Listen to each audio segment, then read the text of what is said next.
Hi everyone, and welcome to Year 12 SOR.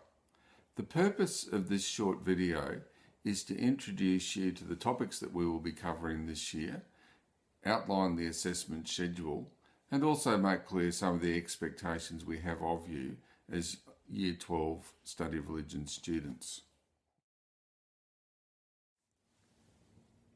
Each night when we watch TV, we see stories of our inhumanity to one another. It seems as though every day somewhere in the world something horrific has happened by which we have failed to be human to one another. So the first unit we explore this year is the ultimate question, being human. We begin by looking at the Christian understanding of what it means to be human as creatures who are created in the image of a God who loves us. But Christians are not the only people in the world who have a monopoly on understanding what it means to be human. In this particular unit, we also look at the 20th century understandings that came to us through secular theories. We look at psychologists such as Sigmund Freud and Carl Jung, and we look at some of the theories of being human that some of the people who lived in the 20th century developed. Two in particular that we will focus on are Abraham Maslow's theory of the hierarchy of needs and Erik Erikson's theory of the stages of human development and human life. In Unit 2, we turn our attention to sacred texts. Having established in the first unit what it means to be human, we turn our attention to what does it mean to have a story that is sacred. We begin by looking at personal sacred stories. We look at secular sacred stories. In particular, we consider Anzac Day. And we then focus on the representations of Jesus and Mary that we find in the Christian Bible and the Islamic Quran.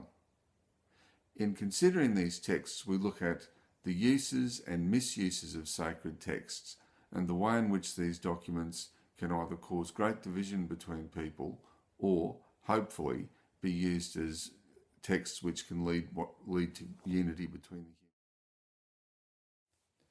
The third and final unit that we look at in Year 12 SOR is called Religion, Values and Ethics. So having established what it means to be human and having a look at the way in which sacred texts function in the lives of people who are believers, we then look at how do people put those beliefs into practice in their lives. And as the title suggests, we look at that through a variety of different lenses too.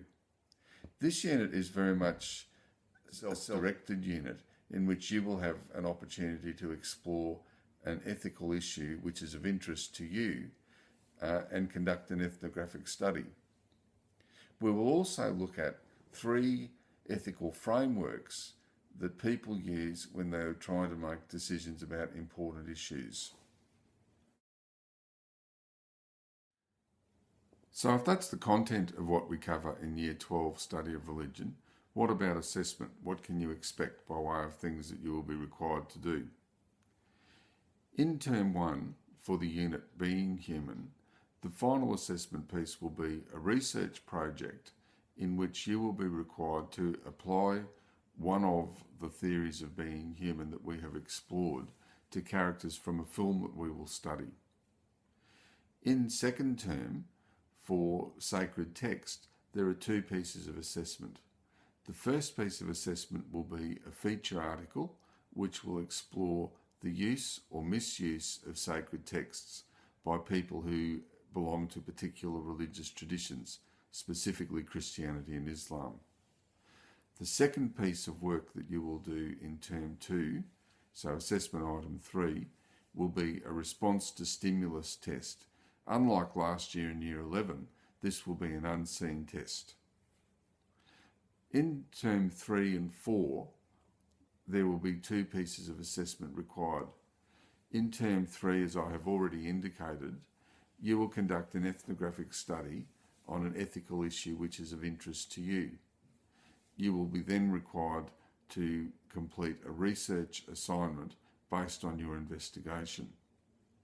In Term 4, for your final piece of assessment for the year, you will be required to complete a supervised essay under test conditions in which you explore ethical frameworks. So that's our assessment program for the year. In terms of expectations, the requirements are what you would expect of any QCAA authority subject. Essentially, you will be required to participate in each of the lessons, make sure that you attend class with the correct equipment. In terms of authentication of work, you will be required to produce annotated reference lists as you did in grade 11. You will be required, when the assessment time comes, to submit both your draft and final assessment piece through Turnitin. The reason why we do this is that if there is a problem with the draft, you will have a chance to correct this before you make your final assessment submission of that. So in closing, Mrs. Bates and myself are both looking forward to working with you in this your final year at St. Eugene's. We hope you enjoy the Year 12 Study of Religion program and are here to help you in whatever way we can. Have a great year.